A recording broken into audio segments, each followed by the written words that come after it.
Defend, Conserve, Protect is about follow Sea Shepherd on one of their major oceanic campaigns to Antarctica to stop the Japanese whaling fleet illegally taking whales.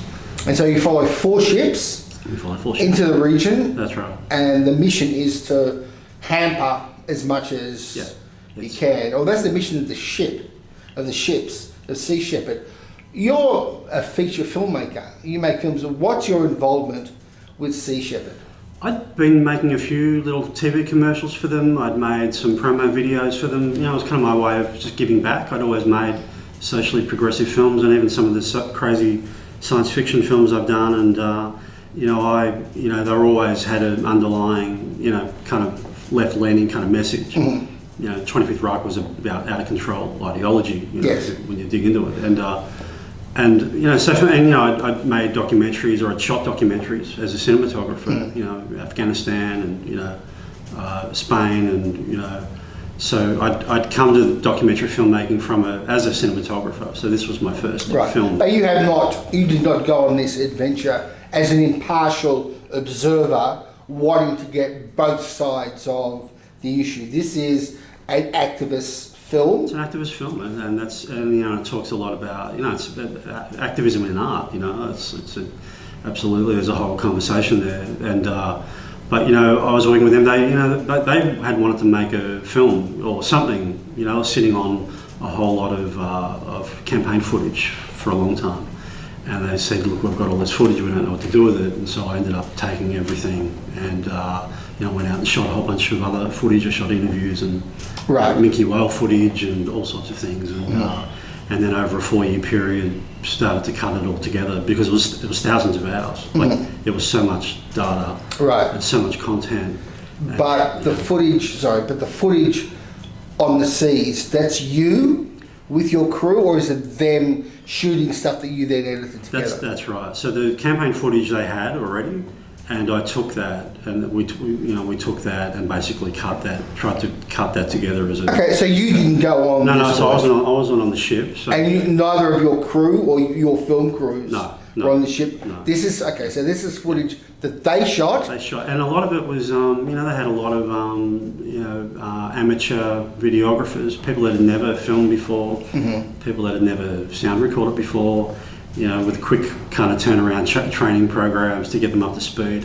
You assembled that, and then you went off and you did interviews. That's right. With the members of the team. That's right. You didn't go to representatives of the Japanese whaling No, and in the early days I tried. So the film there was a couple of, I actually wrote a screenplay for this. So I wrote a full, because my background's in narrative features. Yes. So what I did, there was so many ways this could have been put together. So what I did is I ended up writing a script, more of a fictional account, because one of my early ideas was to shoot a fictional narrative, so because I had access to the boats, is to actually get some actors together, some other Sea Shepherd extras, and actually create a narrative and then use this other campaign footage to intercut. Okay. Which I thought was kind of a cool idea, and it didn't quite work. It got a bit complex to pull off. But what came out of that, there was things in there like, there were certain sequences, ideas, and the narration with Dan Aykroyd, as the voice of the whales, kind of came out of that. So, if it hadn't been for creating that early script that largely didn't get used, it still triggered sequence ideas, and it triggered the dialogue that I ended up using. What influence do you want the film to have? I know that it's won some awards, but ultimately what kind of influence do you want the film to have? Yeah, so it's actually a really kind of simple answer, I think. At the time I had a 14-year-old daughter, and they're very aware, and her friends and that whole generation, and the younger generation, they're very aware of the environmental mess that we're in. And growing up, being a cinephile like you are, I'd always remember, you'd leave a cinema and you'd be really upbeat and buoyant and inspired. There were certain films that just triggered you, and you'd actually leave on a high, thinking you could kind of take on anything and go out and do anything. And for me these days, you kind of get less and less of that. And I really wanted to make a film that captured that. And So, you know, something inspiring, something that showed courage, something that showed people being proactive, and you know, stepping out of their comfort zone and going out into the world and making kind of some decent change. And so I made really that for the younger generation to kind of inspire them, because, you know, we're all facing some pretty grave environmental situations. I think that these films have a danger of merely playing to audiences who are already, are ready to receive that message. Yeah. I think there's a few answers to that. I think the first one is that I always knew I had my distribution company that I got with Tape Ready, which is called Label. So we've been releasing a whole bunch of films. So I was able to kind of come in to this kind of as a distributor as well as a filmmaker.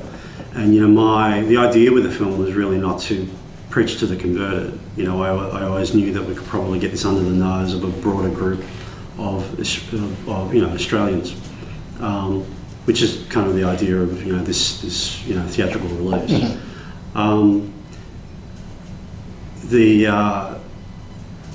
I think the other important thing I think is that activism doesn't necessarily mean you've got to be radicalised or anything like that. It's basically robust campaigning really.